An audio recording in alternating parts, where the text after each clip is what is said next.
The day got off to a very ordinary start. Daisy Aitkins was emptying the dishwasher in her pajamas while her husband Neil got ready for work.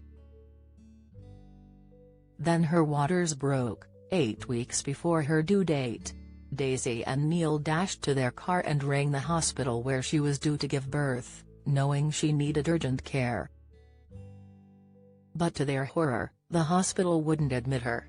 They were aware how early the baby was coming, and said they didn't have enough beds in the neonatal intensive care unit, recalls Daisy, 37.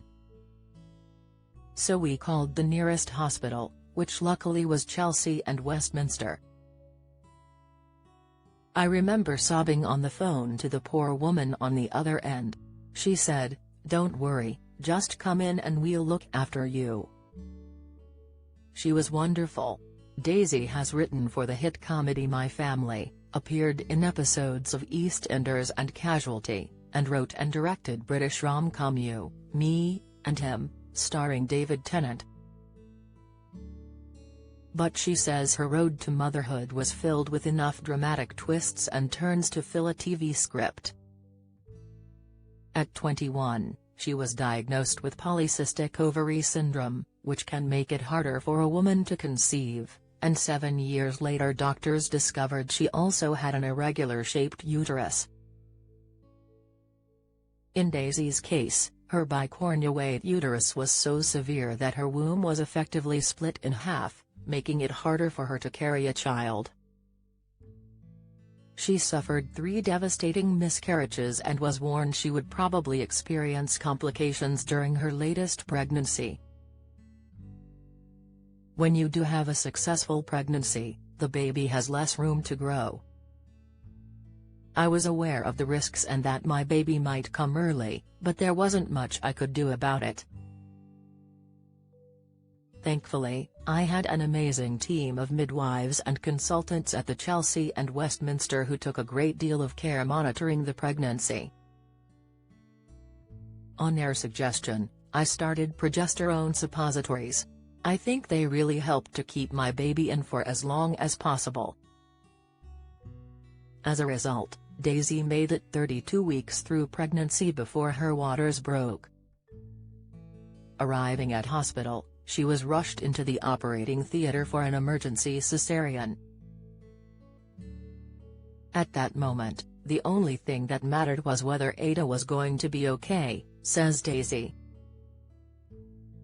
I can't remember a huge amount about the C-section, except deciding that my only job was to breathe and trust that everyone knew what they were doing. And they did. Ada came out safely and hearing her first tiny cry made everything alright. Because Ada was so premature, she weighed just 3 pounds. You could fit her in 2 hands cupped together, says Daisy.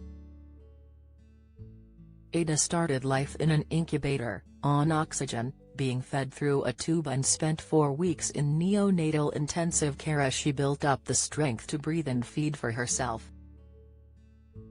Daisy and Neil spent 12 hours each day with Ada, but every evening they had to wrench themselves away as they were not allowed to stay there overnight.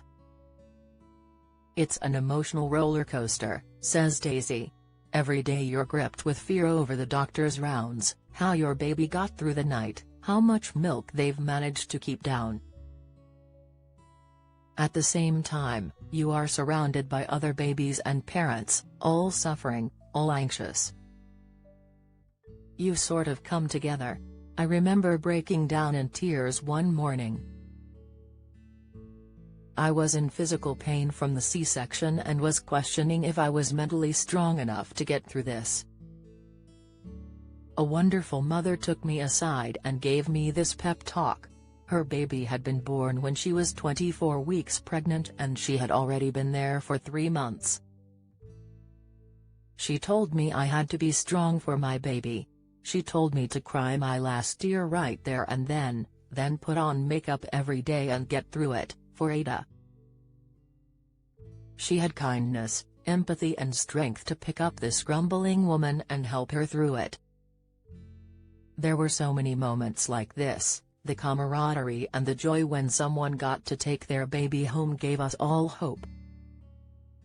Once Ada was out of her incubator, I was able to hold her for hours at a time. At some point in the second week, I knew everything was going to be fine. She kept pulling the long feeding tube out of her nose. Clearly the whole thing really hacked her off, and I thought, wow, she's a fighter. Something about her strength gave me great comfort. Daisy's family and friends also rallied round with Ada's godmother, the actress Georgia Tennant, providing literally every breastfeeding hack known to woman. While in hospital, Ada was diagnosed with a hole in her heart after Daisy raised concerns to doctors, but she has made remarkable progress and is now a happy and healthy 4-year-old girl, and will have surgery to close the hole next year. Inspired by her experience, Daisy became a patron of the charity Baby Lifeline, alongside George's husband David Tennant.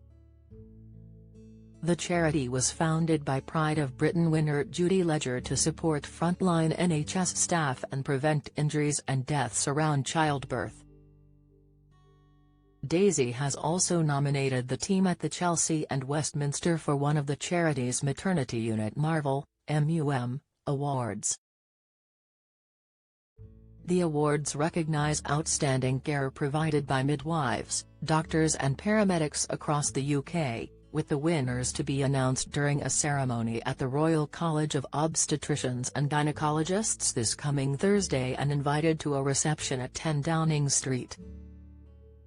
I'll be forever grateful to the nurses and doctors in intensive care who provided us with constant support, says Daisy.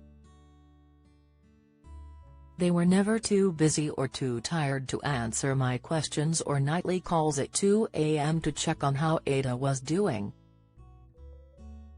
The Mom Awards are a wonderful idea.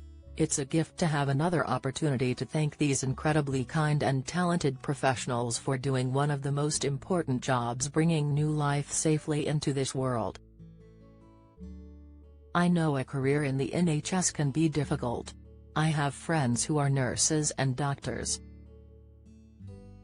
I just hope they know how important their work is. Find out more about the work of the charity Baby Lifeline at babylifeline.org.uk.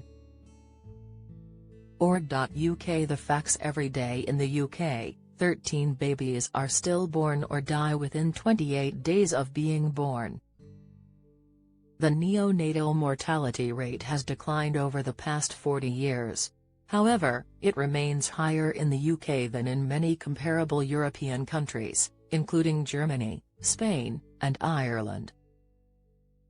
Research shows the majority of these tragedies could be prevented by improving the equipment available to medical teams or addressing gaps in training and problems within the system. National charity Baby Lifeline aims to work with NHS teams to improve safety and maternity care by providing training for frontline staff and campaigning to ensure that the recommendations produced as a result of investigations into recent maternity scandals are implemented. The charity has launched the Maternity Unit Marvel, MUM, awards to celebrate the medical staff whose outstanding care made the difference between life and death for mums and babies.